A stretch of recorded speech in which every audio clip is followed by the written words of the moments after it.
హల్లెలూయా.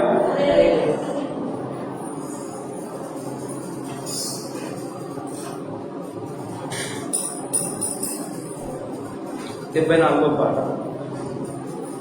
ప్రేమ యేసయ్య ప్రేమ మాననిది మరువనిది వీడనిది ఎడబాయనిది అనే పాట పాడుతుంది. దేవుని మహిమపరుచుకుందాం.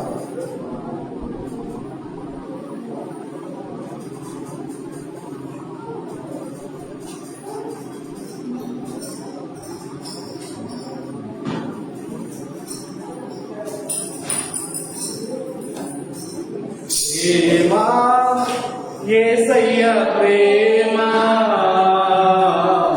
ప్రేమ యేసయ్య ప్రేమ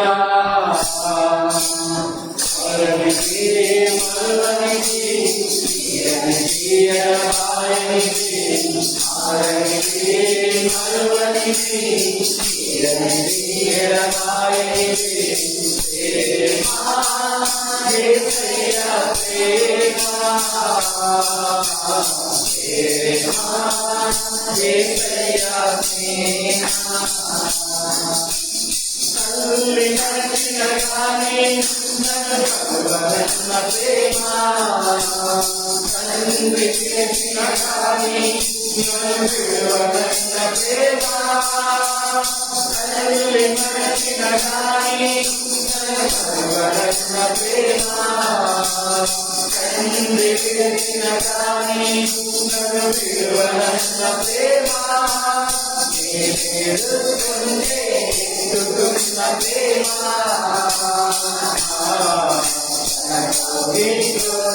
దాచుకున్న ప్రేమ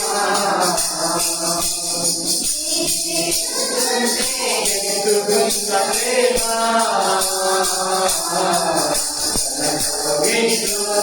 దాచుకున్న ప్రేమ యేసయ్య ప్రేమ యేసయ్య ప్రేమ యేసయ్య ప్రేమ యేసయ్య ప్రేమ నేను మరచిన గాని నన్ను కరువరన్న ప్రేమ నేను విడచిన గాని నన్ను విడువరన్న ప్రేమ నేను మరచిన గాని నన్ను కరువరన్న ప్రేమ నేను విడచిన గాని నన్ను విడువరన్న ప్రేమ పడిపోతుండే పట్టుకున్న ప్రేమ నన్ను దాచుకున్న ప్రేమ పడిపోతుండే పట్టుకున్న ప్రేమ నన్ను దాచుకున్న ప్రేమ యేసయ్య ప్రేమ యేసయ్య ప్రేమ నేను పుట్టక ముందే నన్ను ఎన్నుకున్న ప్రేమ నేను ఎరుగక ముందే ఏర్పరచుకున్న ప్రేమ నేను పుట్టక ముందే నన్ను ఎన్నుకున్న ప్రేమ నేను ఎరుగక ముందే ఏర్పరచుకున్న ప్రేమ పెట్టుకున్న ప్రేమ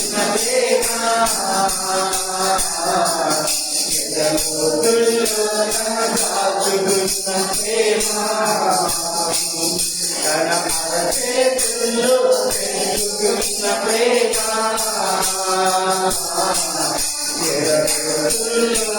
దాచుకున్న ప్రేమ ప్రేమ యేసయ్య ప్రేమ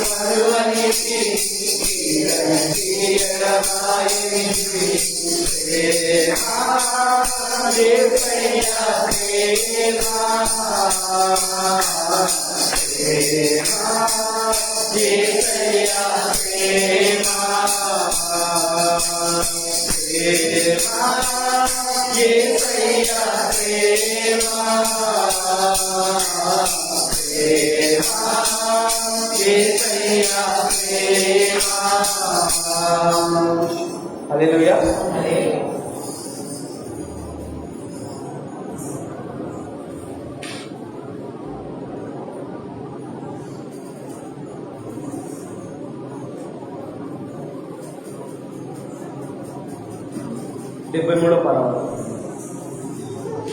ప్రియుడా నీ ప్రేమ పాదములు చేరింది, నెమ్మది నెమ్మదియే ఆసక్తితో నిన్ను పాడి స్తుతించేదని ఆనందమైన పాట పాడుకుంటూ దేవుని ఆరాధించుకున్నాం.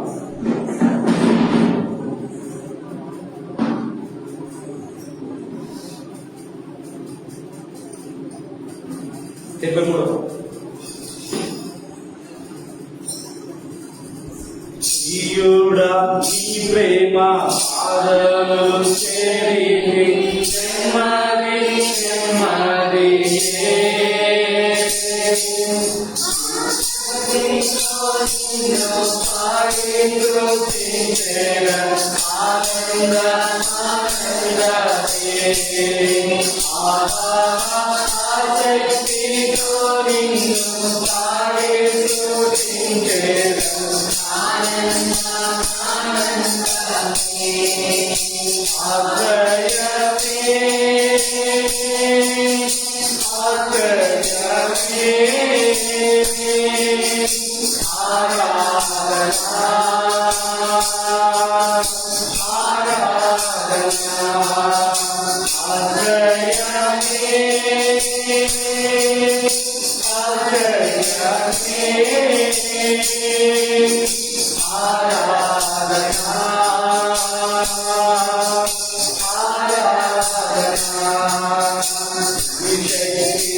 పరిశుద్ధ నాకురకేనయ్యా నాకెంతో భాగ్యమయ్యా పరిశుద్ధ రక్తము నాకురకేనయ్యా నాకెంతో భాగ్యమయ్యా పరిశుద్ధుడా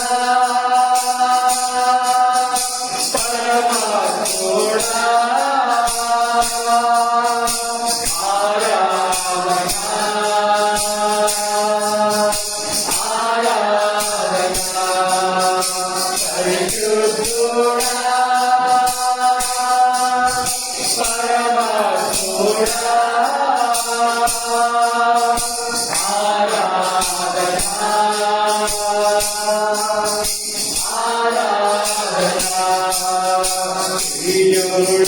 నీ ప్రేమ ఆసక్తితో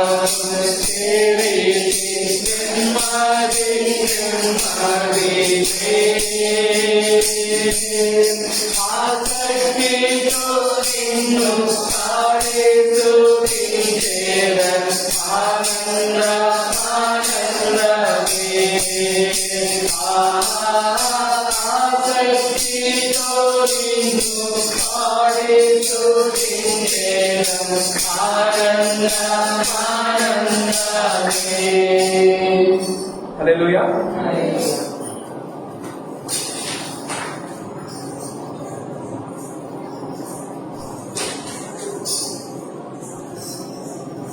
ప్రైజ్ ది లార్డ్. దేవుని నామమునకు మహిమ కలుగును గాక.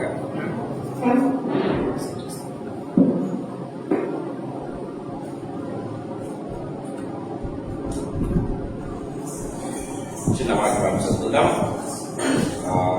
రూతు గ్రంథం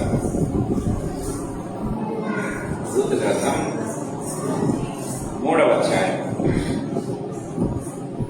1వ వచనం చదువుకుందాం. రూతు గ్రంథం 3వ అధ్యాయం 1వ వచనం. ఆమె అత్తయ్య నయోమి, నా కుమారి, నీకు మేలు కలిగినట్లు నేను నీ కొరకు విశ్రాంతి విచారింపవలసిన దాను కదా. చిన్న ప్రార్థన చేస్తున్నాం. జీవ కలిగిన తండ్రి యేసుక్రీస్తు ప్రభువా, మీ పాదములకు మునుకుతూ మీ పాదములకు కృతజ్ఞతాస్తుతులు స్తోత్రాలు చెల్లిస్తున్నాము. లార్డ్ జీసస్, నాయనా ఇక్కడ చేరిన మమ్మల్ని అందరినీ కూడా రావాల్సింది బిడ్డలని యేసు ప్రభువా, ఆన్లైన్ లో ఉన్నవారిని వారిని అందరినీ కూడా మీ రక్త ప్రోక్షణ తీసుకుని వస్తున్నాం తండ్రి. ఈ మాటలు వినే ప్రతి బిడ్డ కూడా మీ రక్తపు చేత మొదటగా తడపబడిన గాక in the name of Jesus. మా నడనెత్తి మొదలుకునే అరికాలు వరకు, వెంట్రుకలు మొదలుకునే అరికాలు వరకు మీకు రక్త ప్రసరణ సరుగుగాక తండ్రి. మీకు మహిమ ఘనత ప్రభావం చెల్లిస్తున్నాం. ఈ సాయంకాల వేళలో మీరు మాకు ఇచ్చిన ప్రశస్తమైన సమయాన్ని బట్టి మీకు స్తోత్రం వేసయ్యా. అందరికంటే అల్పుణ్ణి అయోగ్యుని అయినప్పటికీ నన్ను నిలబెట్టారు, మీకు స్తోత్రం చెల్లిస్తున్నాం. మేమున్నటువంటి ప్రాంగణములను సైతం మీ రక్తం చేత పరిశుద్ధపరచండి, మీ ఆత్మ చేత మమ్మల్ని అభిషేకించండి. ప్రాంగణంలో యేసు ప్రభువా మీ ఆత్మ సంచారం అవ్వదుగా ఉండేలాగా ప్రకటించండి తండ్రి. నా నాలుకను పెదవులను నా నోటిని నా స్వరాన్ని యేసు ప్రభువా తండ్రి ప్రభా సంపూర్ణంగా మీ ఆత్మ చేత తండ్రి ప్రభానైనా ప్రేరేపించబడి ప్రభా హృదయంలో నుంచి నోట నుంచి వచ్చే ప్రతి మాట కూడా ఆత్మ చేత కుటుంబం వేయబడి మా ప్రాణాత్మ దేహములను తండ్రి మా యొక్క మనస్సులను వెలిగించినట్లుగా మీ వాక్యాన్ని విరిచి పరిశీలన ప్రకటించండి. సంపూర్ణంగా నన్ను మీ సంవత్సరాలను మెరుగుపరిచి మీరే తండ్రి ప్రభా నాతో మా అందరితో మాట్లాడవలసిందిగా బ్రతిమలాడి యేసయ్య శక్తిగల నామమునందు మహిమగల పరిశుద్ధమైన ఉన్నతమైన జీవగల నామమునందు స్తోత్రాలు చెల్లించి వేడుకుంటుంది నామం తండ్రి. ఆమేన్. ఆమేన్.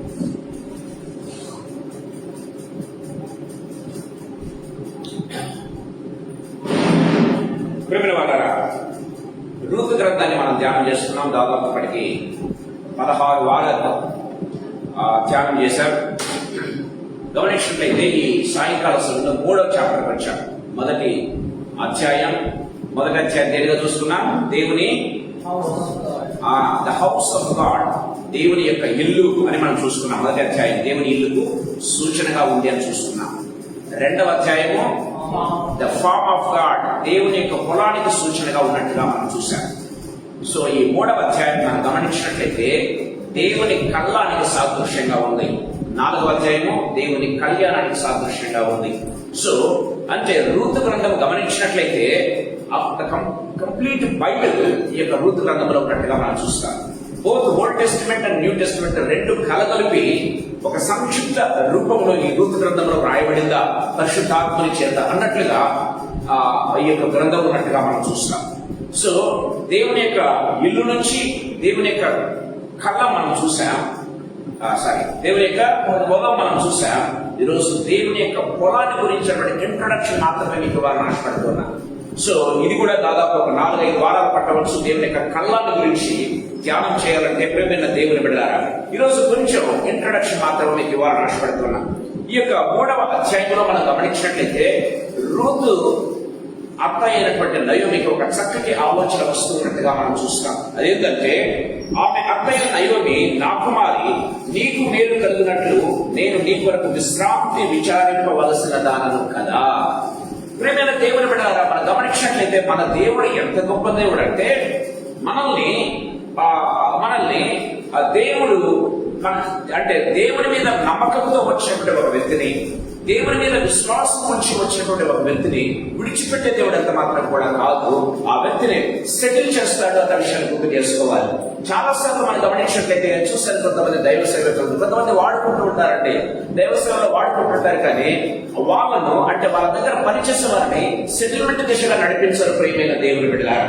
సో అంటే వాళ్ళని ఎంతగా సేవలో వాడుకుంటారు, కానీ వారు చదువు విషయంలో కానీ లేకపోతే ఉద్యోగ విషయంలో కానీ మ్యారేజ్ విషయంలో కానీ ప్రేమైన దేవుడు గమనించినట్లయితే సెటిల్మెంట్ గురించి ఆలోచించారు. ఎందుకంటే తమ పరిచయం కనుక వాళ్ళకి ముఖ్యం ప్రేమైన దేవుని బిడ్డలారా. మన దేవుడు అలాంటి దేవుడు కాదు. గమనించినట్లయితే దేవుని యొక్క విశ్వాసంతో వచ్చేటువంటి ఒక వ్యక్తి, నీ దేవుడే నా దేవుడు, నీ జనమే నా జనము అని వచ్చినటువంటి ఒక వ్యక్తిని సెటిల్మెంట్ దిశగా ఆమెకు ఒక చక్కటి ఒక ప్రొఫెషన్ ఏర్పాటు చేసినటువంటి దేవుడిగా మనం చూస్తూ ఉన్నాం బైబిల్లో గమనించినట్లయితే. సో దేవుని నమ్ముకున్నటువంటి ఎవరు కూడా విడనాడబడరు, కానీ ఆయన ఉన్నతమైన స్థితిలో మనల్ని ఏం చేస్తారంటే ఉంచేటటువంటి దేవుడు, సెటిల్మెంట్ చేసినటువంటి దేవుడు అన్న విషయాన్ని ఎప్పుడు కూడా మర్చిపోకూడదు ప్రియమైన దేవుని బిడ్డలారా. ఇక్కడ గమనించినట్లయితే నయోమి నమ్మకం వచ్చింది, కానీ గమనించిన నయోమి నమ్మకం రావలేదు. కానీ ఒక విధంగా చెప్పాలంటే దేవుని నమ్ముకుని నయోమితో పాటుగా వచ్చింది రూతు. కానీ దేవుడు అనుకున్నాడు, దేవునికి నయోమికి ఒక చక్కటి ఆలోచన చేయడం తెలుసు. అమ్మ, నీకు మేలు కలిగినట్లు నేను నీ కొరకు విశ్రాంతిని నేను ఆలోచన చేయాలని చెప్తున్నట్టుగా చూస్తాను. ఈ 3వ అధ్యాయం అంతా కూడా గమనించినట్లయితే బోయస్ యొక్క కళ్ళలో జరుగుతుంది. దయచేసి గమనించాలి. బోయస్ యొక్క పొలంలో ఏం జరిగిందో మనం చూస్తాం 2వ అధ్యాయంలో. ప్రేమైన దేవుని బిడ్డలారా, బోయస్ యొక్క కళ్ళంలో ఏం జరుగుతుందో ఈ యొక్క 3వ అధ్యాయం చాలా చక్కగా మనకు వివరిస్తున్నట్టుగా మనం చూస్తాం. ఈరోజు మనము డీటెయిల్స్ వెళ్ళడం లేదు, కానీ ఇంట్రడక్షన్, ఈ 3వ అధ్యాయానికి సంబంధించిన ఇంట్రడక్షన్ మాత్రమే నేను మీకు ఇస్తూ ఉన్నాను. రూతు అంటే అర్థం ఏంటో తెలుసా? రూతు అంటే సౌందర్యము అని అర్థం. రూతు అంటే సౌందర్యము అని అర్థం ప్రియమైన దేవుని బిడ్డలారా. బోయసు అంటే వడివడిగా నడిచేవాడని అర్థం ప్రియమైన దేవుని బిడ్డలారా. సో అంటే దాని అర్థాలు నేను చెప్తూ ఉన్నా, అంటే మూల భాషలో ఉన్నటువంటి దాని తెలుగులో అర్థం నేను చెప్తూ ఉన్నా. సో రూతు యొక్క అత్త యొక్క ఉద్దేశం ఇప్పుడు గమనించినట్లయితే రూతును ఒక సెటిల్మెంట్ చేయాలి. పరిశుద్ధాత్మ దేవుని యొక్క ఆలోచన గమనించినట్లయితే రూతుకు దేవుడు నయోమికి దేవుడు కలిగేసినట్టుగా మనం చూస్తూ ఉన్నాం. అందుకే ఆమె అంటుంది, నీకు మేలు కలుగునట్లు, అంటే నీ క్షేమం కలగాలి. నువ్వు దేవుడు నమ్ముకుని వచ్చావు, నాతో వచ్చావు, కాబట్టి నీ క్షేమాన్ని గురించి నేను ఆలోచించాలి. దేవుడు ఎప్పుడు కూడా మన క్షేమాన్ని గురించి ఆలోచించినటువంటి దేవుడు. దైవ సేవకుడు ఎప్పుడు కూడా ఏ విధంగా ఉండాలో తెలుసా? తన దగ్గర ఉన్నటువంటి వారి యొక్క క్షేమ సమాచారం కనుక్కోవడం, వారి క్షేమాన్ని గురించి ఆలోచించడం, వారి క్షేమం కొరకు ప్రార్థించడం, వారి క్షేమం కొరకు కొన్ని అడుగులు వేయటం చేయాలి ప్రియమైన దేవుని బిడ్డలారా. గమనించట్లయితే నయోమి ఒక చక్కటి పని చేస్తూ ఉంది. తనతో పాటు వచ్చినటువంటి రూతుకు ఒక చక్కటి మార్గాన్ని చూపించాలి అని ఆలోచన. నీకు మేలు కలుగునటువంటి క్షేమం కలగాలి అనేటువంటి చూడండి. గమనించినట్లయితే నీ కొరకు విశ్రాంతి విచారింపవలసిన దారుణం అనేది చూడట్టుగా మనం చూస్తాం. గమనించినట్లయితే ప్రియమైన దేవుని బిడ్డలారా, ఆమె ఆలోచన చేస్తుంది, ఇదిగో ఈ రూతుకు ఎంతో సహాయం చేశాడు తన సమీప బంధువుడు. 2వ అధ్యాయం చివరిలో మనం గమనించినట్లయితే ఈ బోయసు మనలను విడిపించువాడు, నిన్ను విడిపించువాడు, నన్ను కూడా విడిపించడం సమర్థుడు అని ఆమె చక్కటి మాటలతో చెప్పినట్టుగా మనం చూస్తూ ఉన్నాం. సో ఆ బోయసు గురించి ఆలోచనలు ఆమె కలిగినట్టుగా చూస్తూ ఉన్నాం ప్రియమైన దేవుని బిడ్డలారా. సో అక్కడి నుంచి పొలంలో జరుగుతున్నటువంటి కార్యక్రమాన్ని మనం ఇక్కడ కనపడుతూ ఉన్నట్టుగా చూస్తాం ప్రియమైన దేవుని బిడ్డలారా. ఆ కళ్ళం, బోయస్ యొక్క కళ్ళం ఏంటంటే ఎవరు తూర్పారు పట్టే కళ్ళం. ఎవరును తూర్పారబట్టే కళ్ళం ప్రేమైన దేవుని బిడ్డ దయచేసి గమనించాలి. కళ్ళం ఎప్పుడు కూడా దేవుని యొక్క ఇల్లు దేనికి సూచన? దేవుని యొక్క ఇల్లు మనం చూసాం. దేవుని యొక్క ఇల్లు దేనికి సూచన? ప్రొవిజన్స్ ఏర్పాటు చేస్తుంది కదా. కరువు సమయంలో దేవుడు దర్శించాడు కదా. కరువు సమయంలో దేవుడు దర్శించాడు, ప్రొవిజన్ ఏర్పాటు చేస్తున్నట్టుగా మనం చూస్తాం. అంటే పాడైన దాన్ని తిరుగా దేవుడు రిస్టోర్ చేస్తున్నట్టుగా మనం చూశాం కదా. సో దేవుని యొక్క ఇల్లు ఆ రీతిగా ఉంటే దేవుని యొక్క పొలం ఏ రీతిగా ఉంటుందంటే ప్రేమైన దేవుని బిడ్డలారా, సో దేవుని యొక్క పొలంలో ఆమెకు కావలసినట్టు భోజనం దొరికినట్టుగా మనం చూస్తూ ఉన్నాం, కృప దొరికినట్టుగా మనం చూస్తూ ఉన్నాం. దేవుని యొక్క గ్రేస్ వయస్సు యొక్క కృప పొందుకున్నదిగా మనం చూస్తాం ఆ యొక్క పొలంలో గమనించినట్లయితే. ఈ కళ్ళంలో గమనించినట్లయితే ఎవరు తూర్పారపోస్తారు, దయచేసి గమనించాలి. ఎవరు తూర్పార, ఇక్కడ కళ్ళంలో రెండు విషయాలు జరుగుతాయన్న విషయాన్ని మనం గుర్తు చేసుకోవాలి ప్రేమైన దేవుని బిడ్డలారా. ఈ కళ్ళము దేనికి సూచన అని గమనించినట్లయితే, ఈ కళ్ళము ప్రేమైన దేవుని బిడ్డలారా దేవుని కళ్యాణానికి ముందున్నది. ఈ కళ్ళము గుర్తుపెట్టుకోవాలి. అంటే గమనించినట్లయితే దేవుని జడ్జిమెంట్ కు సూచన, తర్వాత దేవుని పిల్లల సెటిల్మెంట్ కు సూచన. అంటే ఒక రిడీమర్ ఉన్నాడు అంటే ఆ రిడీమర్ రిడీమ్ చేసేటటువంటి, ఆయన పేరు మాత్రమే రిడీమర్ కాదు కానీ ఆయన మనల్ని విడిపించేటటువంటి దేవుడు. ఈ కళ్ళంలో ఏం చేశాడంటే బోయజును రూతును విడిపించి తన సొంత దానిగా చేసుకున్నాడు. రెండవదిగా గమనించినట్లయితే ఈ కళ్ళము దేనికి సూచన అంటే జడ్జిమెంట్ కు సూచన అనే విషయాన్ని గుర్తు చేసుకోవాలి ప్రేమైన దేవుని బిడ్డలారా. సో ఈ జడ్జిమెంట్ అంటే కళ్ళం ఏం చేస్తారు, జనరల్ గా ఆ చాట తీసుకుని ఆ గింజలు ఏం చేస్తారు, తూర్పారపోస్తారు. తూర్పారపోస్తే ఏం జరుగుతుంది? గట్టి గింజలేమో కాళ్ళ దగ్గర పడతాయి. దయచేసి గమనించాలి. గట్టి గింజలు పాలన దగ్గర పడతాయి, పొట్టంతా కూడా దూరంగా కొట్టుకొని పోతుంది. ప్రేమ వాళ్ళరా, దేవుడు కళ్ళంలో చేసే పని ఏంటంటే ప్రేమైన దేవుని బిడ్డారా, దేవుడు తన బిడ్డలు ఏం చేస్తారంటే తన పాదముల దగ్గర ఉంచుకునేటువంటి దేవుడు. దేవుడు తనను సంరక్షించేటటువంటి దేవుడు. దేవుడు వాటిని ఒక సెటిల్మెంట్ చేసేటటువంటి దేవుడు. గమనించినట్టయితే రెండవదిగా ఏమవుతుందంటే ఇవన్నీ కూడా పాదముల దగ్గర పడతాయని విషయం గుర్తు చేస్తాం. అంటే గట్టి గింజలన్నీ పాదముల దగ్గర పడతాయి కదా. మనం తూర్పారం పోసినట్టయితే కళ్ళంలో చూడండి, గట్టి గింజలన్నీ దగ్గర పడతాయి, మన దగ్గర పడతాయి, కళ్ళ దగ్గర పడతాయి. కానీ ఒట్టి గింజలు లేకపోతే పొట్టంతా కూడా దూరంగా కొట్టుకొని పోతుంది. గట్టి గింజలు గమనించినట్లయితే ఏమంటారు దేవుడు రెండుగా విడగొడతారు కదా, మేకలు గొర్రెలు. గట్టి గింజలు గొర్రెలకు సూచన అయితే, ఒట్టి గింజలు లేకపోతే పొట్టు దేనికి సూచన? మేకలకు సూచన అనే విషయాన్ని గుర్తు చేస్తున్నారు. అంటే దేవుడు సపరేట్ చేయబోతున్నాడు. కళ్ళంలో సపరేషన్ జరుగుతుంది ప్రియమైన దేవుని. కళ్ళం ఏం జరుగుతుంది? సపరేషన్. అంటే దేవుని పిల్లలు ఎవరు, దేవుని పిల్లలు కాని వారెవరు అన్న విషయాన్ని కళ్ళంలో సపరేషన్ జరుగుతున్నట్టుగా, ఒక జడ్జిమెంట్ జరుగుతున్నట్టుగా మనం చూస్తాం. యేసయ్య సింహాసనం మీద కూర్చున్నప్పుడు దేవుడు జడ్జిమెంట్ చేస్తాడు ప్రియమైన దేవుని బిడ్డలారా. మత్తయి సువార్తలో మనం చూస్తాం, 3వ అధ్యాయంలో చూస్తాం, 25వ అధ్యాయంలో మనం చూస్తాం. ఆయన ముందర ఏమవుతాయంట, కుడి వైపునేమో గొర్రెలు, ఎడవైపున మేకలు ఉన్నట్టుగా మనం చూస్తాం. ఆయన చేతిలో ఉన్నది మత్తయి సువార్త 3వ అధ్యాయం 12వ వచనం మనం చూసినట్లయితే ఆయన చేతిలో ఉన్నదని బైబిల్లో రాయబడింది. ప్రియమైన వారలారా, బాప్తిస్మా యోహాను మాట్లాడుతున్నట్టుగా మనం చూస్తాం. సో ఆయన చేతిలో ఉందంటే అర్థమేంటి? ఆయన తూర్పారబట్టబోతూ ఉన్నాడు కళ్ళంలో. గుర్తుపెట్టుకోవాలి. గట్టి గింజలేమో బయటపడతాయి ప్రేమ కళ్ళంలో, నికరమైన గింజలేమో బయటపడతాయి. అంటే టెస్టింగ్ పీరియడ్ దయచేసి గమనించాలి. కళ్ళము అనేది టెస్టింగ్ అనే విషయాన్ని గుర్తు చేసుకోవాలి. గట్టి గింజలు లేక నికరమైన గింజలు మిగతావి గింజల్లాగా కనపడేటువంటి పొట్టు, గింజల్లాగా కనపడేటువంటి పొట్టు ప్రేమైన దేవుని బిడ్డ దయచేసి గమనించాలి. సో అంటే వేషధారణంగా కొట్టుకుని పోతుంది. వేషధారణ లేకుండా నికరంగా, నిలకడగా, ధైర్యంగా ప్రభు సన్నిధానంలో ఎవరు నిలబడతారు? ప్రభు సన్నిధానం నుంచి దూరంగా ఎవరు కొట్టుకుని పోతారు?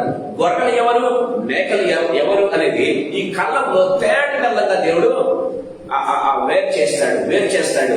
సో గొర్రెలనేమో ప్యూరిఫై చేస్తాడు, ఆ మేకలనేమో ఏమంటాడు మనం గమనించినట్టు మనం చూస్తాం, అపవాదికి దాని సిద్ధపరిచినటువంటి నిత్యార్థిలోనికి పోడి అని తోసేస్తాడు ప్రేమైన దేవుని బిడ్డలారా. సో అది కళ్ళంలో జరుగుతున్నట్టుగా మనం చూస్తాం. కళ్ళ అందుకే దీనికి సూచన ప్రేమైన దేవుని బిడ్డలారా. సో కళ్ళంలో ఎవరైనా దేవుని పొలంలో, దేవుని ఇంటిలో ఉండడానికి ఇష్టపడతారు, దేవుని పొలంలో ఉండడానికి కూడా ఇష్టపడతారు. కానీ దేవుని కళ్ళంలో ఉండడానికి ఇష్టపడతారు. కారణం ఏంటో తెలుసా? ఆడ నికరమైంది తేలిపోతుంది, నీ విశ్వాసత తేలిపోతుంది, నీ యొక్క భక్తి తేలిపోతుంది.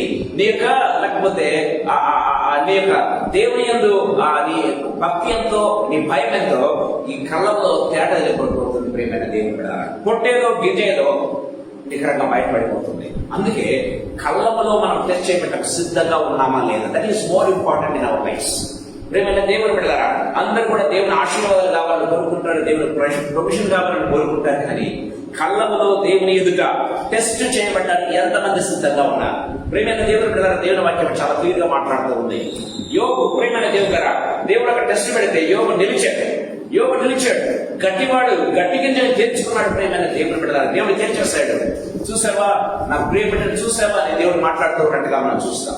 యోగుకు టెస్ట్ చేయక ముందు దేవుడు ఏ మాటలు చెప్తూ ఉన్నాడో, టెస్ట్ చేసిన తర్వాత దేవుడు కూడా అదే మాటలు చెప్తున్నాడో చూశారు కదా. శాస్త్రం దేవుడు అంటున్నాడు, ఏమంటున్నాడంటే, చూసావా నా కుమారుడు యథార్థవంతుడును నీతిపరుడును, చదువురా వచ్చినని, దేవుని యందు భయభక్తులు గలవాడు, యథార్థవంతుడు నీతిమంతుడు, దేవుని యందు భయభక్తులు గలవాడని ఎవరు సాక్ష్యం చెప్తున్నారు? దేవుని సాక్ష్యం చెప్తున్నాడు. That is more important. ప్రేమ వాళ్ళరా, భర్తల గురించి భార్య చెప్పడం, తల్లిదండ్రుల గురించి పిల్లలు చెప్పడం, పిల్లల గురించి తల్లి కాదండి, ఇది కాదు సాక్ష్యం. ప్రేమ దేవుడారా, మన గురించి మనం కోరుకోవడం సాక్ష్యం కాదు. ప్రేమ దేవుడు కదా, ఎవరు చెప్పాలి? దేవుడు చెప్పాలి. నిన్ను గురించి చెప్పాలి, నన్ను గురించి చెప్పాలి. ప్రేమ వాళ్ళరా, యోగుల గురించి దేవుడు చెప్తున్నాడు. చూసావా నా ప్రియ కుమారుడు ఎలాంటి వాడు కదా, యథార్థవంతుడును నీతిమంతుడును, దేవుని యందు భయభక్తులు గలవాడు అని చెప్తున్నట్టుగా మనం చూస్తాం. ప్రియమైన దేవుడు కదా, అందుకే బైబిల్ రాయబడింది, కొరింథీయుల రాసిన పత్రికలో గమనించినట్లయితే, దేవుని చేత మెప్పించబడిన వాడే, ప్రేమ వాళ్ళరా, దేవుని చేత మెప్పు పొందిన వాడే యోగ్యుడు గాని ప్రజల చేత కాదు అని దేవుని వాక్యం చాలా క్లియర్గా మాట్లాడుతున్నాడుగా చూస్తాం. ప్రేమైన వాళ్ళరా, మనం చాలా భక్తిగా ఉండవచ్చు, చాలా భక్తి కార్యక్రమాలు పాటుపడుతూ ఉండవచ్చు. ప్రేమైన వాళ్ళరా, but how is our life?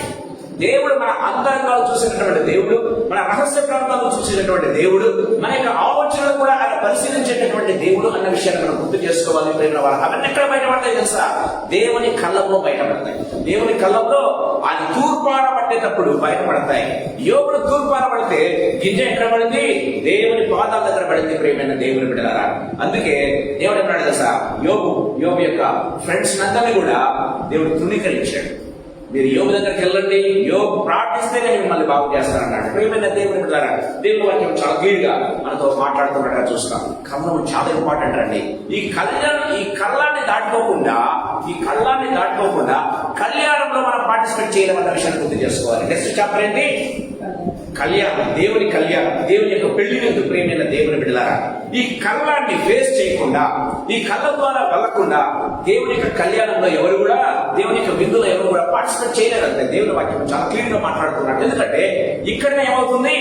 గట్టిగా చేయదు, ఒట్టిగా చేయదు. ప్రేమ వాళ్ళరా, లేకపోతే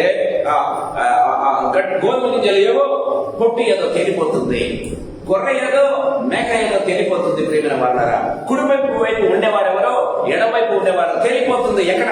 కళ్ళంలో తేలిపోతుంది. ప్రేమ వాళ్ళ దేవుని యొక్క జడ్జిమెంట్ దగ్గర తేలిపోతుంది అనే విషయాన్ని మనం గుర్తు చేసుకోవాలి. దేవుని వాక్యం చాలా క్లియర్ గా మనతో మాట్లాడుతూ ఉన్నట్టుగా చూస్తున్నాం. ప్రేమ వాళ్ళరా, సో గుర్తుపెట్టుకోవాలి, మన జీవితంలో ఖచ్చితంగా ఒక రోజు వస్తుంది. ఆ రోజు నాకు నిలబడాలి, దేవుని కళ్ళంలో నిలబడాలి, దేవుని యొక్క జడ్జిమెంట్ సీట్ దగ్గర మనం నిలబడాలి. ప్రేమైన దేవుని బిడ్డలారా, ప్రజల దగ్గర మనం ఏం చేస్తామంటే చాలా యథార్థంగా ఉన్నట్టు ప్రవర్తిస్తాం, చాలా యథార్థమైన మాటలు మాట్లాడతాం. బట్ దేవుడు ప్రతిదాన్ని పరీక్షిస్తున్నాడు అనే విషయాన్ని మాత్రం మనం మర్చిపోకూడదని దేవుని వాక్యం చాలా క్లియర్గా మాట్లాడుతున్నట్టుగా చూస్తాం. ప్రేమైన దేవుని బిడ్డలారా, సో అందుకే చాలా జాగ్రత్తలు చేసుకోవాలి. ఎందుకంటే దీన్ని దాటుకొని మనం దేవుని యొక్క ఆ పురంలోనికి, లేకపోతే ఆ బిందులోనికి, లేకపోతే పరలోక పట్టణంలోనికి మనం ప్రవేశించలేమో అనేది మాత్రం సత్యమా అనే విషయాన్ని గుర్తు చేసుకోవాలి. ప్రేమైన దేవుడు, అందుకు మనం సిద్ధపడి ఉండాలి. దేనికోసం? టెస్ట్ కోసం సిద్ధపడి ఉండాలి. ఒక టెస్ట్ అనేది వస్తుంది, దేవుని కళ్ళం అనేది వస్తుంది, దేవుని యొక్క జడ్జిమెంట్ సీట్ అనేది ఉంది. ఆ సీట్ దగ్గర మనం నిలబడడానికి సిద్ధంగా ఉండాలి. ఆ సీట్ దగ్గర మనం నిలబడడానికి సిద్ధంగా ఉండాలని దేవుని వాక్యం చాలా క్లియర్గా మాట్లాడుతున్నట్టుగా చూద్దాం. మత్తయి సువార్త 3వ అధ్యాయం 10, 11, 12 చదువుకుంటాం. మత్తయి సువార్త 3, 10, 11, 12.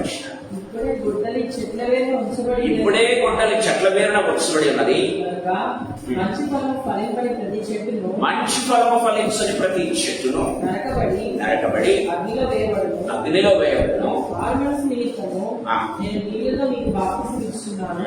అయితే నా వద్ద వచ్చేవాడు నాకంటే శక్తిమంతుడు. ఆయన చెప్పుల మోయలమైన నేను పాపను కాను. ఆయన పరిశుద్ధాత్మను అగ్నితో మీకు పన్నెండు ఆయన చేత ఆయన చేతిలో ఉన్నది. ఆయన చేత ఆయన చేతిలో ఉన్నది. చూసారా, ఆయన చేత ఆయన చేతిలో ఉన్నది. దేవుని వాక్యం సెలవిస్తుంది. చూడండి, లూకాసు సువార్త 3వ అధ్యాయం 9వ వచనం చదువుకుందాం.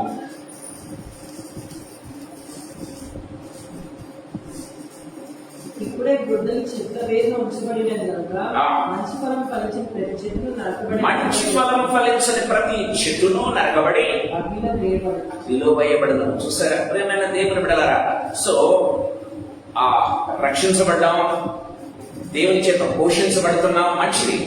కానీ ఫలింపు లేకుండా, దేవుని ఎదుట కళ్ళంలో నిలబడకుండా కదా. దేవుని కళ్ళంలో నిలబడాలంటే ఏంటి? మన ఫ్రూట్స్ ఉండాలి కదా. ఆ వెన్నులను దించినప్పుడు గింజలు కనబడాలి. వెన్నులు దించినప్పుడు గింజలు పడకుండా పొట్టుబడింది అనుకోండి, ప్రియమైన అది కొట్టుకుపోతుంది అంతే, గింజలు మాత్రమే నిలబడతాయి. గుర్తుపెట్టుకోవాలి ప్రియమైన దేవుడు, ఆ గింజలు మనం ఫలించాలి. ఆ గింజలే మన ఫలింపు అన్న విషయాన్ని మనం గుర్తు చేసుకోవాలి. అవి ఎక్కడ ఉంటాయి? దేవుని పాదాల దగ్గర ఉంటాయి.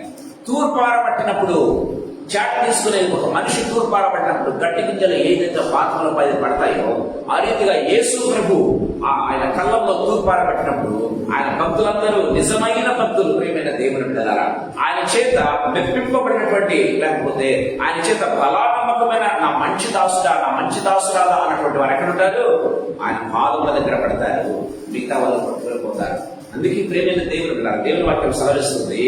సో గొర్రెలను మేకలను ఆయన వేరుపరుస్తాడు అని దేవుని వాక్యం చాలా క్లియర్గా మాట్లాడుతున్నట్టుగా చూస్తాం ప్రియమైన దేవుని బిడ్డలారా. సో ఫలించకపోతే, ఫలింపని ప్రతి చెట్టు కూడా ఏమవుతుందట? నరకబడి అగ్నిలో పడివేయబడను, కాల్చి వేయబడను. గమనించినట్లయితే కదా దేవుని వాక్యం సెలవిస్తున్నట్టుగా చూస్తాం. కళ్ళం జడ్జిమెంట్ సూచన. రెండవదిగా ఈ కళ్ళం అనేది ఒక సెటిల్మెంట్ సూచన అన్న విషయాన్ని కూడా గుర్తు చేస్తున్నాం. కళ్ళం అనేది ఒక సెటిల్మెంట్ సూచన. రూత్కి ఏం దొరుకుతుంది? ఒక సెటిల్మెంట్ దొరుకుతుంది. రూత్కి ఒక భర్త దొరుకుతూ ఉన్నాడు.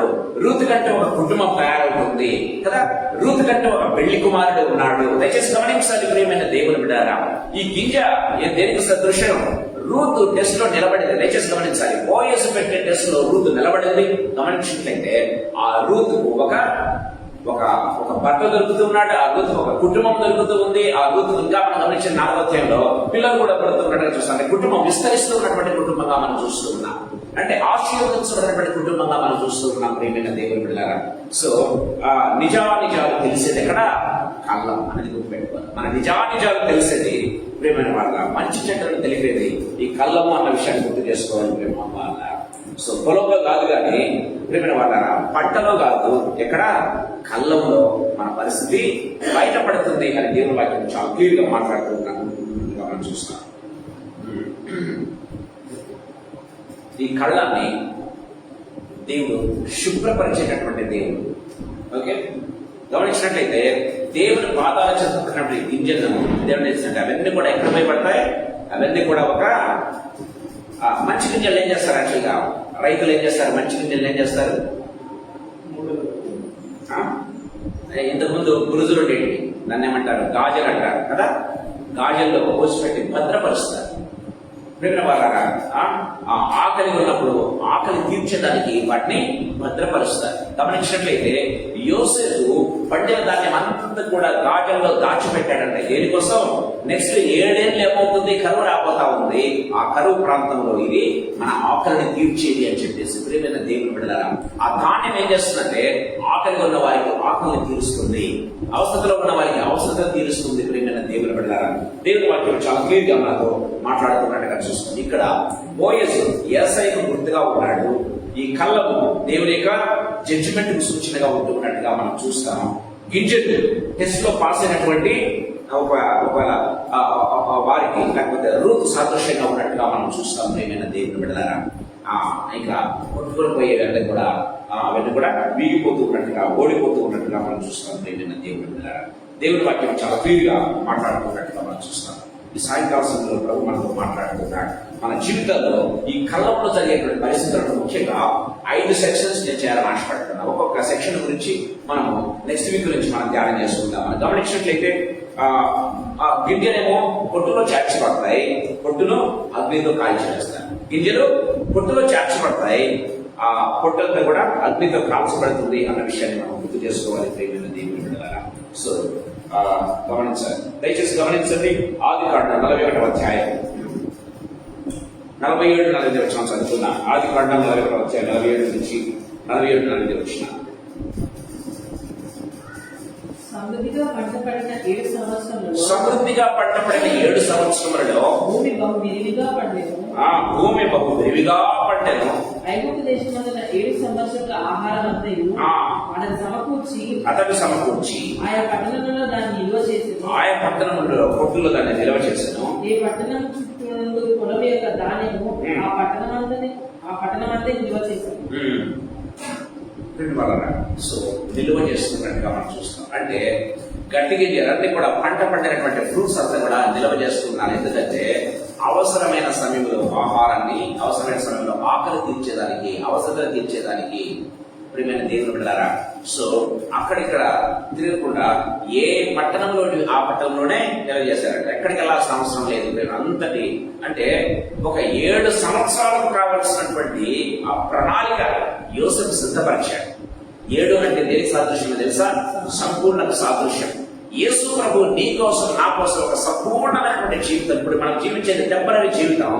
సంపూర్ణంగా ప్రభుతో ఉండే యుగ యుగములకు మనం ఏ రీతిగా ఉండబోతున్నామో దేవుడు నిర్ణయిస్తూ ఉన్నాడు. ఏ రీతిగా మనం ఉండాలో అనేది యోసేపు ఏ రీతిగా 7 సంవత్సరాల కోసం నిల్వ చేస్తున్నాడు, ఆ రీతిగా ప్రభు మన యుగ యుగములో ఆయనతో ఉండేదానికి ఆయన నీ కోసం, నా కోసం నిల్వ చేస్తున్నాడు అనే విషయాన్ని గుర్తు చేసుకోవాలి. అందుకే యోహాను సువార్త 14వ అధ్యాయం 2వ వచనంలో చూసినట్లయితే, ఇదిగో మీ కొరకు నేను స్థలము సిద్ధపరచగలుగుతున్నానని చెప్పాడు. దేవుడు ఎప్పుడు చెప్పాడు? మీ కొరకు నేను స్థలము సిద్ధపరచగలుగుతూ ఉన్నాను. నేను మరలా వచ్చి మీరు నాతో కూడా ఉన్నటను నేను మిమ్మల్ని అక్కడికి తీసుకుని వెళ్తాను అని యేసు ప్రభు చెప్పినట్టుగా మనం చూస్తున్నాం. ప్రియమైన దేవుని బిడ్డలారా, ఆయన మన కోసం ఏం చేస్తున్నాడు? సిద్ధపరుస్తూ ఉన్నాడు.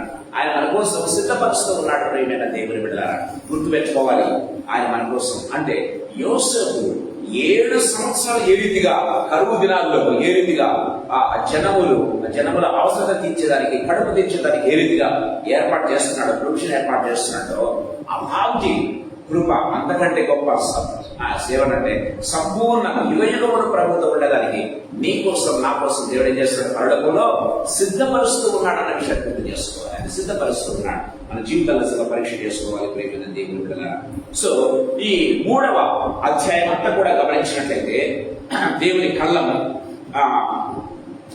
కళ్ళం దేనికి సాదృశ్యంగా ఉందంటే ప్రేమ దేవుని బిడ్డలారా, seeking redemption and judgement of the lord. Seeking redemption and judgement of the lord అంటే దేవుని విడుదల మరియు దేవుని యొక్క జడ్జిమెంట్ అంటే హీలింగ్. గుర్తుపెట్టుకోవాలి, దేవుని యొక్క విడుదల. రూతును విడిపిస్తూ ఉన్నాడు బోయస్. గుర్తుపెట్టుకోవాలి, రూతును ఏ రీతిగా విడిపిస్తూ ఉన్నాడు అప్పుడైనా దేవుని బిడ్డలారా, అదే రీతిగా దేవుడు తీర్పు కూడా తీర్చేటటువంటి దేవుడు అనే విషయాన్ని గుర్తు చేసుకోవాలి. ప్రభు మనతో మాట్లాడుతున్నాడు. సో ఈ 3వ అధ్యాయం అంతా కూడా మెయిన్ అంటే ద ప్రామినెంట్ వర్స్ అంటే 9వ వచనం. దయచేసి గమనిద్దాం. 9వ వచనం ఒకసారి చదువుకుందాం. 3వ అధ్యాయం 9వ వచనం. నీవెవరని అడగగా ఆమె, నేను రూతు అని నీ దాసురాలిని, నీవు నాకు సమీప బంధువు కనుక నీ దాసురాలి మీద నీ కొంగు కప్పుకోను కనుక అతను నా కుమారుని యెహోవా చేత నీవు దీవెన పొందిన దానివు. గమనించినట్లయితే so this is the main words, అంటే కీ వర్డ్స్. అలా చూసారా? నీకు సమీప బంధువుడు కనుక ఇదిగో నీ కొంగు నా మీద కప్పు అని అంటూ ఉన్నట్టుగా మనం చూస్తుంది. దావసాల మీద నీ కొంగు కప్పు. మనగా ప్రియమైన దేవుడా, మన సమీప బంధువుడు, మన అన్న ఎవరో తెలుసా? యేసయ్య. ప్రియమైన దేవుడు, మనం విడిపించే నాయకుడు, మనం విడిపించిన గొప్ప దేవుడు. ప్రతి సమస్య నుంచి విడిపిస్తాడు, ప్రతి విధమైన పరిస్థితుల నుంచి మనల్ని విడిపిస్తాడు, ప్రతి జనాభా నుంచి మనల్ని విడిపిస్తాడు, సాతాను చీకటి అంధకార శక్తుల నుంచి విడిపిస్తాడు, మన బలహీనతల నుంచి విడిపిస్తాడు. గమనించినట్లయితే మన పరలోక రాజ్యంలో సురక్షితంగా చేర్చినటువంటి దేవుడు అన్న విషయాన్ని గుర్తు చేసుకోవాలి. ప్రేమైన దేవుడు, ఆయన రిడీమర్. మనకి ఎవరైనా రిడీమర్, విమోచకుడు మాత్రమే కాదు, ఆయన మన న్యాయాధిపతి అన్న విషయాన్ని మనం గుర్తు చేసుకోవాలి. ఆయన విమోచకుడు మాత్రమే కాదు, న్యాయాధిపతి అన్న విషయాన్ని మనం గుర్తు చేసుకోవాలి. సరే, దీన్ని 5 భాగాలుగా విభజించుకున్నాం. ఒక్కొక్క భాగాన్ని నెక్స్ట్ వీక్ గురించి మనం ధ్యానం చేసుకున్నాం కదా. మొట్టమొదటిగా రూతు గ్రంథం 3వ అధ్యాయం 1 నుంచి 5 వరకు డివైడ్ చేసినట్లయితే 3వ అధ్యాయం 1 నుంచి 5 వరకు ఇదేంటంటే దేవుని కళ్ళం a place of decision and separation.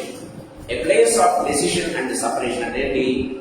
ఒక ముఖ్యమైన నిర్ణయం తీసుకునేది మరియు విభజించేది, లేకపోతే వేరుపరిచేది అన్న విషయాన్ని గుర్తు చేసుకోవాలి. ప్రేమైన దేవుని బిడ్డలారా, ఒక ముఖ్యమైనటువంటి నిర్ణయం తీసుకునేది మరియు సపరేట్ చేసేది అన్నమాట దేవుని వాక్యం సెలవిస్తుంది.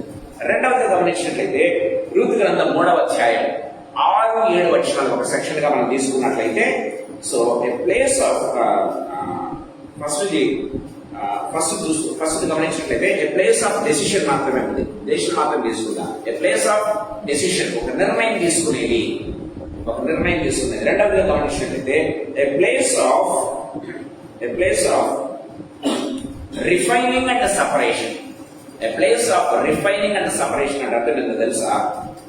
శుద్ధిపరిచేది మరియు వేరుపరిచేది.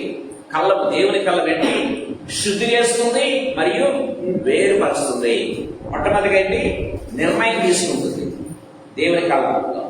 రెండవదిగా గమనించినట్లయితే శుద్ధి చేయటం మరియు వేరుపరచడం. మూడవదిగా గమనించినట్లయితే రూతు గ్రంథం 3వ అధ్యాయం 8 నుంచి 9 వచనాలు, 8-9 వచనాలు మనం చూసుకుంటే ఇంకొక సెక్షన్ గా చూసుకున్నట్లయితే, so the covering of redemption అంటే దేవుని విమోచన క్లియర్ గా మనకు కనపడుతున్నట్టుగా చూస్తాం. దేవుడు ఏ రీతిగా విమోచిస్తాడు, రూతును బోయజ్ ఏ రీతిగా విడిపిస్తూ ఉన్నాడో, మన యేసు ప్రభువు మనల్ని ఏ రీతిగా విడిపించి తన స్వంత వారిగా చేసుకుంటున్నాడు, తన స్వంత సంఘంగా, తన స్వంత పెళ్లి కుమార్తెగా దేవుడు మనల్ని యేసు ప్రభువు ఏ రీతిగా చేస్తూ ఉన్నాడు అనేది 3వ అధ్యాయం 8-9 వచనాల్లో మనం చూసుకుంటాం.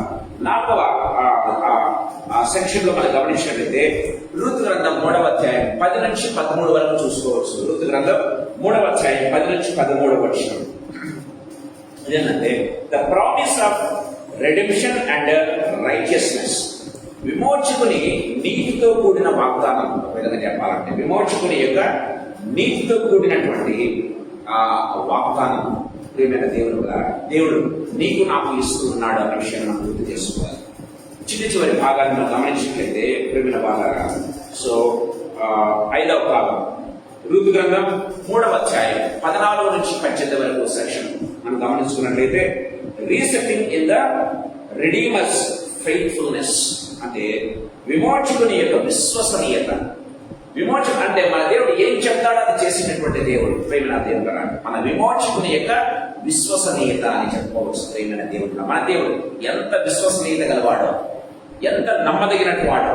వాగ్దానం అందుకే వాగ్దానం చేసిన వాడు నమ్మదగిన వాడు, విశ్వసించదగిన వాడు, విశ్వసనీయత కలిగినటువంటి వాడు అనేది మనకు ఈ యొక్క అధ్యాయంలో బయలుపడుతున్నట్టుగా చూస్తాం. సో ఈ 3వ అధ్యాయాన్ని 5 భాగాలుగా మనం విభజిస్తున్నాం.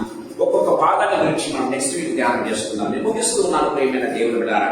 ఈ ఇంట్రడక్షన్ గురించి దయచేసి మీరు ఇంటికి వెళ్ళిన తర్వాత ధ్యానం చేయండి. దేవుని యొక్క కళ్ళలో నిజంగా ఒక అద్భుతమైనటువంటి ఆ చాప్టర్ అండి. మామూలు చాప్టర్ కాదు. దేవుని యొక్క జడ్జిమెంట్ గురించి, దేవుని యొక్క తీర్పుల గురించి అంత మాత్రమే కాదు, దేవుడు తన పిల్లల్ని ఏ విధంగా పరిరక్షిస్తాడు, దేవుడు తన పిల్లలకి ఏ విధంగా ప్రొవిజన్ ఏర్పాటు చేస్తాడు, దేవుడు తన పిల్లల్ని ఏ విధంగా శుద్ధి చేస్తాడు, సపరేట్ చేస్తాడు అనేది చాలా క్లియర్ గా మాట్లాడుతూ ఉన్నట్టుగా మనం చూస్తాం. చాలా సార్లు అనుకుంటాం, ఇదిగో ప్రభా నేను నీతిగా ఏం లాభం, ఇదిగో అనీతిమంతులు ఎంతో మంది విస్తరిస్తూ ఉన్నారు, నాకు వాళ్ళకి డిఫరెన్స్ నేను ఇంకా తగ్గిపోతూ ఉన్నాను, వాళ్ళేమో పెరిగిపోతూ ఉన్నారు అనుకుంటాను చాలా సార్లు కదా. చందుకి బైబిల్ రాబడి చెడ్డవాడిని చూసి వ్యసనపడదు కదా. 37వ కీర్తనలో మనం చూసినట్టయితే చెడ్డవాడిని చూసి వ్యసనపడవద్దని చెప్తూ అదే అధ్యాయం ఏమంటాడు తెలుసా? ఒకడు దాటి వెళ్తుంటే వాడు కనిపించడంట. ప్రేమైన దేవుడు దేవుడు వాక్యం చాలా క్లియర్గా మాట్లాడుతున్నట్టుగా చూస్తాం.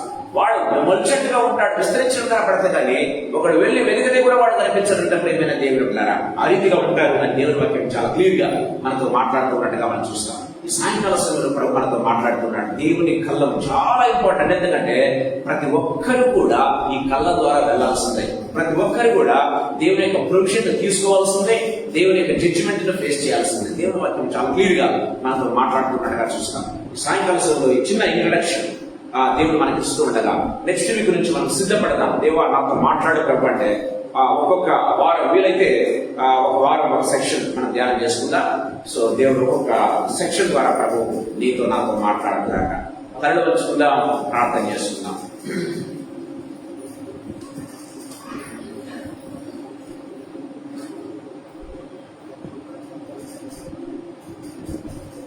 ఒకసారి మనం ఆత్మ పరిశీలన చేసుకుందాం. దేవుని యొక్క జడ్జిమెంట్ మనం ఫేస్ చేయబోతూ ఉన్నాం. దేవుని యొక్క తీర్పును మనం చూడబోతూ ఉన్నాం. సో అందుకే దేవుడు ముంగుర్తుగా మనతో మాట్లాడుతూ ఉన్నాడు. రాబోయే సంగతుల గురించి ప్రభు మనతో మాట్లాడుతూ ఉన్నాడు. ఆనాడు ఇస్సాకు చెప్పినట్టుగా రాబో సంగతులను ఇదిగో నేను మీకు చెబుతున్నాను, రండి నా పిల్లలారా అని ఏ రీతిగా 12 మందిని పిలిచే రీతిగా మాట్లాడుతున్నాడు. ఆ రీతిగా ప్రభు మనతో మాట్లాడుతున్నాడు. ఈ సాయంకాల సమయంలో ప్రభు మనతో మాట్లాడుతుండగా ప్రభు దగ్గర మన జీవితాలు మరొకసారి తగ్గించుకుందాం. ప్రభు దగ్గర సమర్పణ చేసుకుందాం. మనం కళ్ళంలో నిలిచేవారుగా ఉండాలి. కళ్ళంలో మనం దేవుని ఆ యొక్క టెస్ట్ ఫేస్ చేసేవారుగా ఉండాలి. ధైర్యంగా ప్రభుని ఎదుర్కొనే వారుగా మనం ఉండాలి అని దేవుని వాక్యం చాలా క్లియర్ గా మాట్లాడుతుంది. సో ప్రభు దగ్గర మనం దేవుని యొక్క విశ్వసనీయత కూడా ఆ యొక్క కళ్ళంలో తెలుస్తున్నట్టుగా చూస్తాం. ఆయన ఏమి చెప్పాడో చేసేటటువంటి దేవుడు మన జీవితాల్లో ఆయన కూడా బయటపడుతున్నట్టుగా మనం చూస్తాం. ప్రభు మనతో మాట్లాడుతుండగా మన జీవితాలు మరొకసారి ప్రభుకు సమర్పించుకుందాం. జీవముల తండ్రి యేసుక్రీస్తు ప్రభువా, మీ పాదములకు మృక్కుతూ మీ పాదములకు కృతజ్ఞతాస్తుతులు స్తోత్రాలు చెల్లిస్తున్నాం. ప్రభు ఈ సాయంకాల వేళలో మీరు నాతో మా అందరితో మీరు మాట్లాడిన విధానం అంతటిని బట్టి మీకు స్తోత్రం చెల్లిస్తున్నాం. ఈ 3వ అధ్యాయాన్ని ప్రభానైనా ఇంట్రొడక్షన్ మా మధ్యకు తీసుకుని వచ్చి ఉండగా మీకు స్తోత్రాలు చెల్లిస్తున్నాం. యేసయ్య దేవానైనా మేము ప్రతి ఒక్కరమ తండ్రి ప్రభానైనా ఈ కళ్ళాన్ని ఫేస్ చేయాల్సిందే. ఈ కళ్ళాన్ని దాటుకుని మేము తండ్రి నా దేవ నా ప్రభా ఆ యొక్క తండ్రి ప్రభా ఆ కళ్యాణం అలా లేకపోతే ఆ యొక్క విందులో మేము పార్టిసిపేట్ చేయలేము, పరలోక రాజ్యంలో అడుగు పెట్టలేమని మీ వాక్యం సెలవిస్తున్నారు. యేసు ప్రభువా ఇదిగో ఈ కళ్ళాన్ని ఫేస్ చేయటకు తండ్రి మాకందరికీ సహాయం చేయండి. ఈ మాటలు విన్న ప్రతి బిడ్డకు నువ్వు నాకును యేసు ప్రభువా ఇదిగో మీ యొక్క తీర్పు ఎదుట మేము నిలబడే వారంగా ఉంటున్నాం కనుక యేసయ్య మమ్మల్ని మేము సరి చేసుకున్నట్టుకు సరిదిద్దుకున్నట్టుకు మీ వాక్యం ద్వారా మా జీవితాలు ఖర్చుకున్నట్టుకు యేసు ప్రభువా మీ వాక్యం ద్వారా మమ్మల్ని మేము తండ్రి మమ్మల్ని మేము స్థిరపరచుకున్నట్టుకు యేసు ప్రభువా కావాల్సిన కృపను అనుగ్రహించండి. శక్తిని మేము పొందుకున్నట్టు కావాల్సిన కృపను మాకు అనుగ్రహించండి. మీకు స్తోత్రాలు వందనాలు చెల్లిస్తూ ఉన్నాం. ఈ సాయంకాల సమయంలో దీవించండి ప్రభు, ఆశీర్వదించండి. వచ్చిన ప్రతి బిడ్డను బట్టి మీకు స్తోత్రం తండ్రి. వచ్చిన ప్రతి బిడ్డను వారి కుటుంబములను తండ్రి మీ హస్తములకు అప్పచెప్తూ ఉన్నాం రాజా. యేసయ్య మీ రక్తములో మరొకసారి కడిగి పవిత్రపరిచి మాలో ఉన్నటువంటి బలహీనతను తీసివేయండి, మాలో ఉన్నటువంటి అవిధేయతను తొలగించండి, మాలో ఉన్నటువంటి వేషధారణ సంపూర్ణంగా తీసివేయండి. యేసు ప్రభువా తండ్రి మేము నికరంగా తండ్రి ప్రభా నైనా గట్టి గింజలుగా తండ్రి నా దేవ నా ప్రభా గోధుమలుగా మీ పాదముల దగ్గర పడే గొప్ప కృపను మీరు మాకు ప్రసాదించండి ప్రభా. ఇక్కడ చేరిన ప్రతి బిడ్డను ఈ మాటలు మించిన ప్రతి బిడ్డను యేసు ప్రభా తండ్రి కళ్ళములో మేము తండ్రి మీ ముఖాన్ని మేము చూచి నిలకడగా మేము నిలిచేవారుగా తండ్రి, మీరు తూర్పార పట్టినప్పుడు తండ్రి మీ పాదముల దగ్గర పడేవారుగా ఉండే గొప్ప కృపను మీరు మాకు ప్రసాదించండి నాయన. మీకు స్తోత్రాలు మీకు వందనాలు చెల్లిస్తూ ఉన్నాం యేసు ప్రభా. అదే రీతిగా తండ్రి మీరు విడిపించే దేవుడవని విమోచకుడవని మీరు ఏది చెబితే చేసే దేవుడవని విశ్వసనీయత కలిగినటువంటి దేవుడవని తండ్రి కళ్ళంలో మాకు రుజువు అవుతుంది కనుక మీకు స్తోత్రాలు చెల్లిస్తున్నాం యేసు ప్రభా. తండ్రి మీకే మహిమ మీకే ఘనత మీకే ప్రభావం ఆరోపిస్తున్నాం తండ్రి. ఇంకా రాబో దినాల్లో రాబో వారాల్లో యేసు ప్రభువైనా తండ్రి వచనం వెంబడి వచనం మేము ధ్యానం చేస్తూ ఉండగా సెక్షన్ వెంబడి సెక్షన్ ధ్యానం చేస్తుండగా యేసయ్య మీ ఆత్మ నడిపింపును మీ కుమ్మరింపును యేసు ప్రభువా మాకు అనుగ్రహించండి. దేవా మమ్మల్ని రిఫైన్ చేయవలసిందిగా ప్రతిమలాడుకుంటున్నాం, మమ్మల్ని శుద్ధి చేయవలసిందిగా ప్రతిమలాడుకుంటున్నాం. మీ యొక్క కోరిక పోగొచ్చుకున్నాం యేసయ్య. మీ యొక్క తండ్రి ప్రభువైనా మీ యొక్క తండ్రి రూపు మేము పోగొచ్చుకున్నాం యేసు ప్రభువా. తిరుగా యేసు ప్రభువులో నా దేవ నా ప్రభువైనా ఆ రూపును పొందుకున్నట్టు ఆ పోలిక పొందుకున్నట్టు యేసు ప్రభువైనా ఆదాము ఏది పోగొట్టుకున్నాడో క్రీస్తులో మేము అది పొందుకున్నట్టు కావాల్సిన కృపను మీరు మాకు ప్రసాదించండి నాయన. నీకే స్తుతులు స్తోత్రములు చెల్లిస్తూ నా దేవ నా ప్రభువా మీ పోలికలో మీ రూపంలో మమ్మల్ని తయారు చేశారు కనుక యేసు ప్రభా మీ వాక్యం ద్వారా మమ్మల్ని తండ్రి నా దేవ నా ప్రభా మీ వాక్యం అనే అర్థంలో మమ్మల్ని సరిచేసి నా దేవనైనా మీ పోలికను మాకు అనుగ్రహించవలసిందిగా మీ రూపును మాకు అనుగ్రహించవలసిందిగా మీతో పాటు పరలోకంలో మేము తండ్రి ప్రభా మీతో అడుగులు వేసి ముందుకు నడిచే వారిలో ఉండే గొప్ప కృపలు తండ్రి ఇదిగోనైనా నాకును తండ్రి మా కుటుంబాలకును మా పరిశుభ్రం ఉన్న ప్రతి బిడ్డకును వారి కుటుంబం వాళ్ళకు మీరు అనుగ్రహించవలసిందిగా బ్రతిమలాడుకుంటున్నాం. సహాయం దయచేయండి. నీకే మహిమ ఘనత ప్రభావం చెల్లిస్తూ మా అందరినీ మీ హస్తాలకు అప్పచెప్పుకుంటున్నాం తండ్రి. అంటే ఎండల తీవ్రత అధికంగా ఉంటుండగా తండ్రి పగలు ఎండ దెబ్బైనను రాత్రి వెన్నెల దెబ్బైనను తెలదని సెలవిచ్చినటువంటి ప్రభువా తండ్రి ఎండల తీవ్రత నుంచి మమ్మల్ని కాచి కాపాడి భద్రపరచండి నాయన. అధికమైన వేడి నుంచి యేసు ప్రభువా మీరు మాత్రమే మమ్మల్ని విడిపించగలరు కనుక యేసు ప్రభువా సహాయం చేయండి. మీకు వందనాలు చెల్లిస్తున్నా తండ్రి. మంచి తండ్రి ప్రభానైనా ఇమ్యూనిటీ పవర్ మాకు దయచేయండి యేసు ప్రభువా. ఆరోగ్య సమస్యలు తలెత్తకుండా యేసు ప్రభువా మీరే మమ్మల్ని కాచి కాపాడి భద్రపరచండి. మా కుటుంబంలో ఉన్న ప్రతి బిడ్డను పేరు పేరున గుర్తుంది స్వస్థపరచండి. మీరు పొందిన గాయముల ద్వారా మాకు స్వస్థత వాక్యం సెలవిస్తూ ఉండగా యేసయ్య తండ్రి మీ గాయపడిన హస్తాన్ని మా ప్రతి ఒక్కరి మీద ఉంచి ప్రభువా ప్రతి ఒక్కరిని ప్రభానైనా తండ్రి ప్రభానైనా ఆరోగ్యవంతులుగా చేయండి యేసు ప్రభువా. అనారోగ్యాన్ని పారదోలండి యేసు ప్రభువా తండ్రి. ఆర్థికంగా దీవించండి, ఆరోగ్యపరంగా దీవించండి. అంతేకాకుండా యేసు ప్రభువా ఆత్మీయంగా మీరు బలపడే కృపను మీరు మాకు ప్రసాదించండి. మీకు స్తోత్రాలు చెల్లిస్తూ నన్ను మమ్మల్ని హస్తములకు అప్పచెప్పుకుంటూ మా ప్రార్థన ఆలకించి అంగీకరించి ఆమేనని పలికేటువంటి దేవునికి, నిజమైనటువంటి దేవునికి, మా ప్రార్థన ఆలకించి అంగీకరించి ఆమేనని పలికేటటువంటి దేవునికి, విశ్వసనీయత కలిగినటువంటి దేవునికి మమ్మల్ని సమర్పించుకుంటూ యేసు నామములో ప్రార్థించి పొందుకుని నామ తండ్రి. Amen. Amen. Praise the lord.